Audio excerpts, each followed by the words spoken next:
what happened tonight. All right. Kevin Love was dealing with some flu-like symptoms, but he got on the floor. And LeBron and Love playing well together. There's been a little more of this lately. Yes, I like that. The old West Unseld outlet. LeBron working over Thabo Sefolosha here. Check this out. Uh-oh. Oh, skirt. Sefolosha takes a stab at it. Oh. And then he just disappeared. Splash. Matthew Dellavedova with the three. Oh, my goodness. We know Sefolosha's a good defender, but Have you ever been dropped? like that? Yeah. No. I don't think I have either. Not in a real game. No. Maybe summer league somewhere. No Jeff Teague tonight for the Cavaliers, which means Dennis Schroeder got the start and Shelvin Mack got hot. It was the return of the Mac. He got his opportunity, Kenny, and he took full advantage of it. Well, I've always admired Shelvin Mack's game, even at Butler. I think his consistency and his calmness is what, non-turnovers starts with him. I think he has a calming effect on the team when he comes into the game, and he doesn't rush. He plays at a great place, and he did that in college. Knocked down all 5 threes he tried in the second quarter. Third quarter, Hawks go inside. Al Horford from the paint. Oh, good patience right there. He thought he got fouled. Big-time bucket through traffic. Then Schroeder sets up Paul Millsap. I feel like I need some German phrasing. Well, it's funny because really the know Hawks German. have about 3 guys.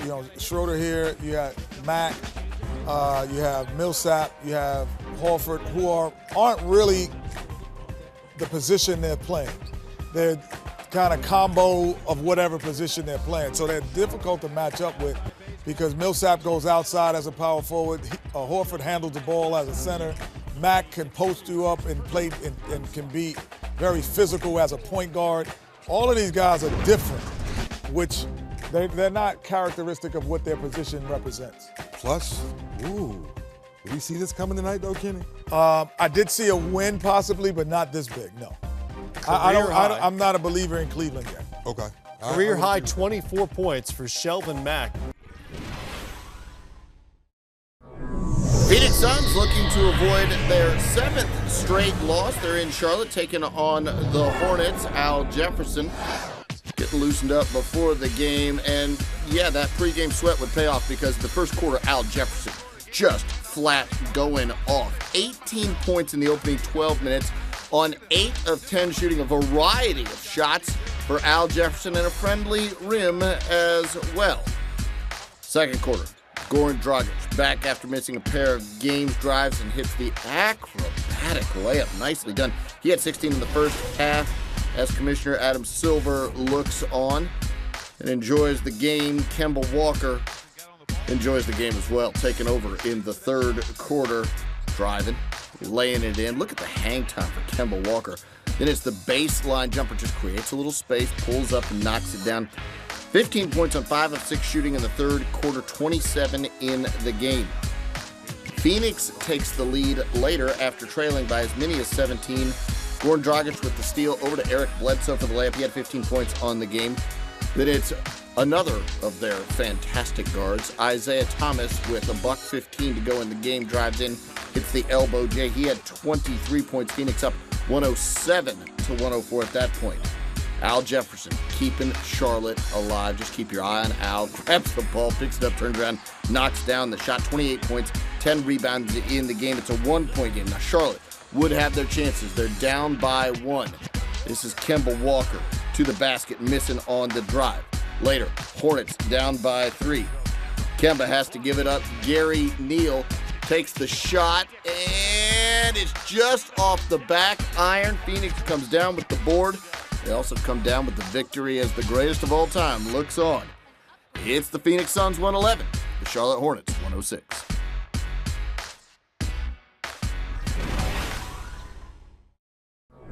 Boston Celtics have won 11 of their last 12 games against their opponent tonight, the Orlando Magic. There is Rajon Rondo heading into the arena, and here is Rajon Rondo leading traffic. Right down to Tyler Zeller, who lays that one in. He had 10 points on the game. Then it's Rondo to Jared Sullinger. He had 16. There's a triple. How about Rondo? One more time to Tyler Zeller, who knows how to just find that little bit of space. Rondo, 8 assists in the first half. Boston up at that point 13-11. Nick Vucevic working in the post. Just a size advantage over Brandon Bass here. Knocking down that shot. Then a turnaround fadeaway. He had 14 points and 8 rebounds in the first half alone. Second quarter now, Avery Bradley blocks Victor Oladipo. It's Rondo now on the pass ahead to Bradley for the lay-in, part of a 19-8 run by the Celtics to close out the first half. They led it at the break, 56-53. Victor Oladipo driving, finding Vucevic, who finishes with the jam. He had 18 points and 13 rebounds. Boston's lead down to 1. Tobias Harris swings it over to Evan Fournier, who goes baseline and hammers that one home. 13 points on the game. We're tied at 63 apiece. Later in the third, Kelly Olynyk gets the rebound. Sends it down court to Jeff Green, who weaves through traffic and gets the lay-in. Boston goes up by 6, and then Celtics outscored the Magic 31-19 in the fourth. Look at the head fake from Olynyk, who just drives right into the paint and hammers that one home. You got to see this one more time. Olynyk just mashing on people. He had 15 points and 6 rebounds. And yeah, you're going to see it again and again and again.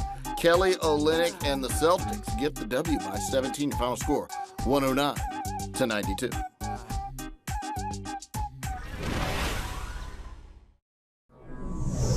The Dallas Mavericks are 7-0 against the East on the road this season tonight. They're in Detroit taking on Andre Drummond and the Pistons, who have lost 10 straight games at home. Big men getting it going early on. Josh Smith to Andre Drummond for the Hammer. It's a big night for Drummond in this game, but Monte Ellis and the Dallas Mavericks, they were frankly helping him out early on. There he is. Andre Drummond, rebound throwdown again off the miss. He had 11 points, 13 rebounds in the opening half. Detroit up 45-42 at that point. Mavericks on the break after a Pistons miss, and that's easy pickings for Monte Ellis, who had 14 points in the opening half. Dallas led it by a pair at the break, 53-51, and in the third quarter, Ellis and Chandler Parsons solid. First of all, here's Monte with the crossover and the jumper. Then Ellis, another pull-up jumper from the free throw line. That one goes down. How about a Devin Harris steal that leads to Chandler Parsons on the other end? Look at Chandler Parsons just sprint out, race to the basket, and lay that one in, plus the foul.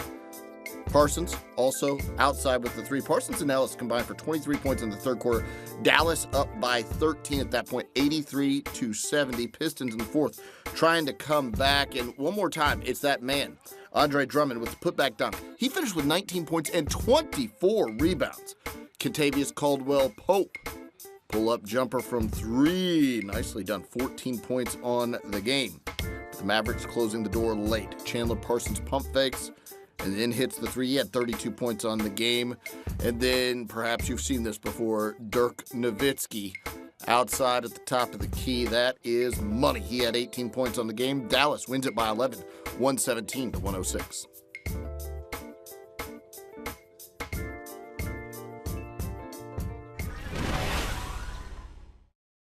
The Miami Heat are struggling at home. They've lost 6 of their last 7 and 3 straight down in Miami. They're hosting the Jazz tonight, and D-Wade came to play. But we start you off with Enes Kanter up high with the contested finish. He was 7 of 12 from the field.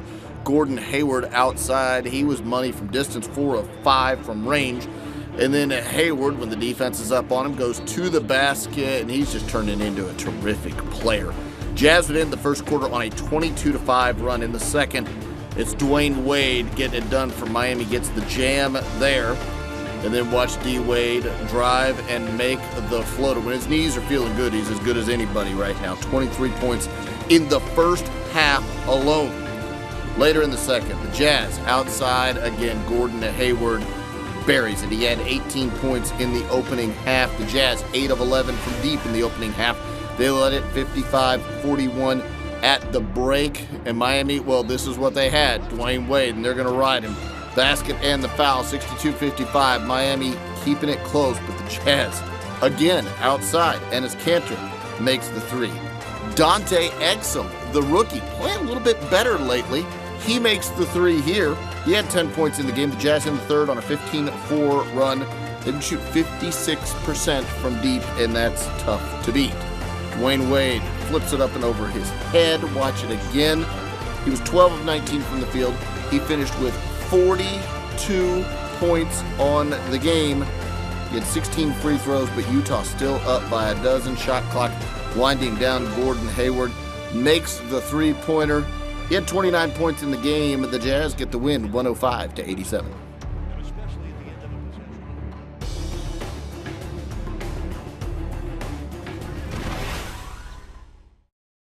It's the first meeting of the Toronto Raptors and Brooklyn Nets since Brooklyn's one-point win in Game 7 of the first round a year ago. Tonight, it's Drake night in Toronto. Drake t-shirts everywhere, and yeah, you'd be happy if you had your own night too.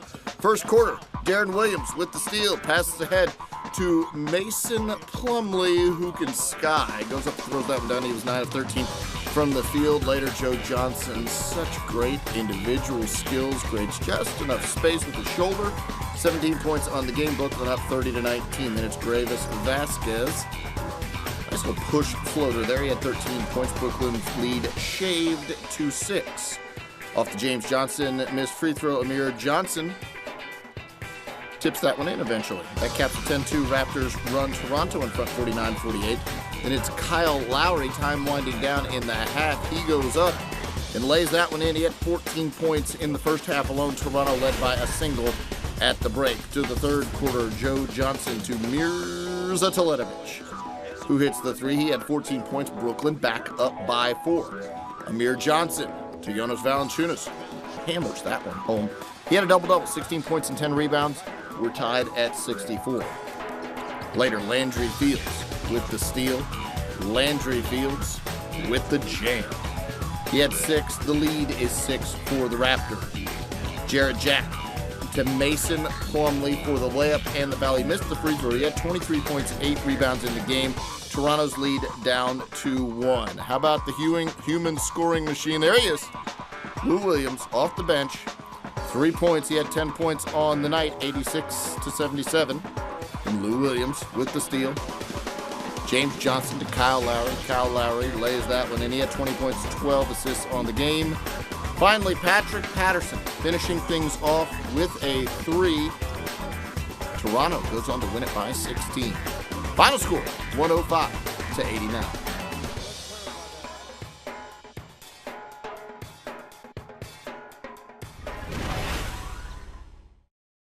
A night ago, the Memphis Grizzlies ended the Golden State Warriors' 16-game winning streak. Their reward? They head over to San Antonio to take on the NBA champs. There's Greg Popovich horsing around before the game with the Spurs Coyote. This is third quarter, and Mike Conley horsing around with a nice little layup. The Grizzlies led by as many as 23 points in this game. But in the fourth, San Antonio starts a comeback. Danny Green, 7 of 13 from deep in the game. San Antonio's up by 2 with a minute left. Under 30 seconds. Grizz down 3. Vince Carter misses badly, but the hustling Grizzlies come up with the loose ball and get it to Courtney Lee. Head fake, share, outside. Mike Conley, 3 is money. With less than 10 to go, we're tied at 89. Now, less than 8 to go. Manu Ginobili over to Danny Green. And the Spurs come back and take the lead with 2.5 to go. So that looks like it's good for a game winner, right? Marc Gasol has other ideas. How about an up and under move from way beyond the three-point line, off glass? That goes down. So the game does indeed go into overtime. Gasol had a game-high 26 points. In OT, Spurs move the ball around and find the hot hand. Good idea. Get it to Danny Green. Money from 3. He's 12th all-time on the NBA career three-point percentage list already in his young career. Vince Carter on the other side misses the 3. You see the Spurs up 102-100, but turning it over. And Danny Green goes down in a heat. Keep your eye on the Grizzlies going back the other way. Vince Carter and the Grizzlies work it all the way around. Courtney Lee in the corner, down low to Zach Randolph, who misses. There's Marc Gasol with the layup. We're tied at 102. Now time winding down. Manu Ginobili for the win, but that is off, so the game goes into a second overtime. In the second OT, Danny Green outside to Boris Diaw. Boris Diaw pours in the three-pointer. He had 17 points and 13 rebounds. Spurs up by one. Courtney Lee drills a two-pointer. No, it's a three, in fact, on further review. So Memphis goes up by two. Tim Duncan fading for the tie, and he gets it off glass, around the rim, out, in, and finally in. So the Spurs send the game to, yes, indeed, a third overtime. In the third overtime, this is Zach Randolph working on Boris Diaw, and that's a great idea. Get 21 points and, yes, 21 rebounds. It's 117-113. Ensuing Spurs possession. The ball eventually, after that Tim Duncan mislap, ends up in the right guy's hands. Danny Green drills a three-pointer. It's a one-point game. Now the Spurs down by one. 6 seconds left. Manu for a deep three. That's wildly off. The Grizzlies grab the rebound. The Grizzlies grab the game. They take it by one in triple OT, 117-116. The Portland Trail Blazers are going for their fourth straight home win. They're taking on the Milwaukee Bucks. Both teams suffering injuries of late. Robin Lopez on the sidelines for Portland after breaking his hand Monday night against the Spurs. Of course, Milwaukee lost their star rookie Jabari Parker for what is expected to be the season with a torn ACL. We start you off Brandon Knight. Nice crossover. Gets the tough contested layup to fall. He had 10 points in the quarter. Later, Brandon Knight goes in for the layup, and Thomas Robinson comes out of nowhere to make the rejection. Watch the replay right there. He started for Lopez, looking good on defense. Also looking good on offense. Nick Batum, too. Yeah, Thomas Robinson right there. He had 15 points and 16 big rebounds. So nice number. Scary moment for Milwaukee, and they don't need any more scary moments. Giannis Antetokounmpo goes down hard on the play. He would eventually walk off on his own power. He would not return to the game. It's a sprained left ankle, so you're going to want to stick and stay with NBA.com for any updates on his condition. At the half, Portland led it by 2. We take you to the third quarter now. Brandon Knight sizing up LaMarcus Aldridge, and that's a mismatch on the perimeter. He knows it, gets the three-pointer there. He had 24 points on the game. Later, his counterpart at point guard for Portland, that's Damian Lillard, all the way to the basket for the lane. He had 29 points on the game. More from Lillard in the fourth quarter. The Blazers starting to pull away. Watch him go into the lane, get the little push floater to fall. Portland up by 5 at that point. Later fourth, LaMarcus Aldridge uses the glass here. Why not? 23 points, 15 rebounds. Portland up by 7. Damian Lillard pushing the ball ahead to Nick Batum for the dunk. But watch Larry Sanders just sort of shoves Nick Batum, and it ends awfully.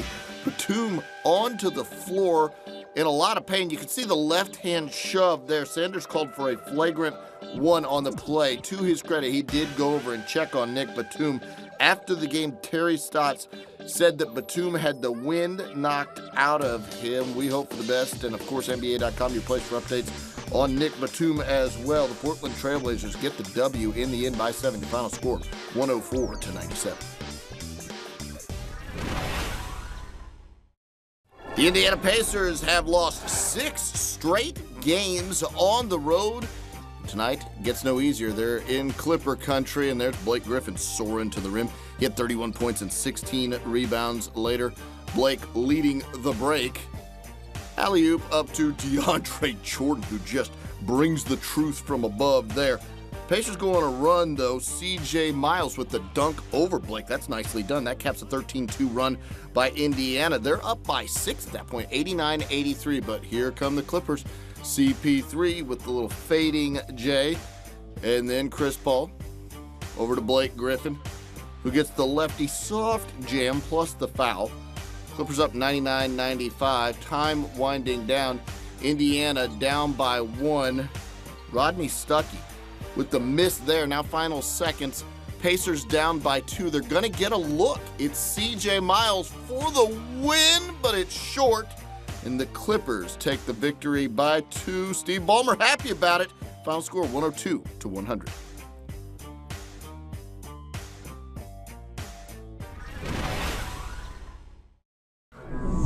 Denver Nuggets have lost 7 of their last 10 games as they host the Houston Rockets and a much healthier Dwight Howard. We're in the second quarter, and Ty Lawson just zipping the alley-oop pass. Look how fast Kenneth Faried has to run to track that thing down. He does get it. That's good because Denver's up 31-26. Later, more for Reed, hammering that one home. He had a double-double, 11 points and 11 rebounds. Meanwhile, for Houston, it's James Harden to the basket, hanging and hitting the lay-in. He had 23 points in the first half. That's his most for a first half this season, but Denver was up by 5 at the break. Second half, Harden with the jumper. He was 11 of 21 from the field. Houston up 65-54. Then Nick Johnson misses, but Dwight Howard is there for the rebound and the throwdown. 24 points, 16 rebounds. That's a double-double. And later, Dwight Howard squaring off with Rocky, and Shaq did a full nominee right there. Shaq will no doubt see that kick as a Superman move from Dwight Howard. No doubt about it. That's how he'll see it.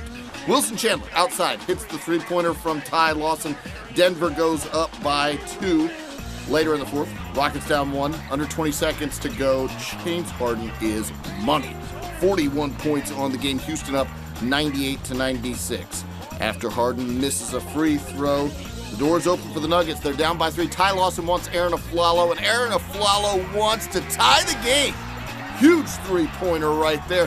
That ties it at 99 and sends the game into overtime. In that overtime, one James Harden stepped to the forefront, driving to the basket for the layup there. Then hitting a little step-back jumper right there. Houston goes up by 4. Denver down by 3. One last chance. Could they pull off the miracle again? Danilo Gallinari in the corner, and that one's no good. Houston comes down with the rebound. They'd hit free throws down the stretch and win it by 4. Final score, 115-111.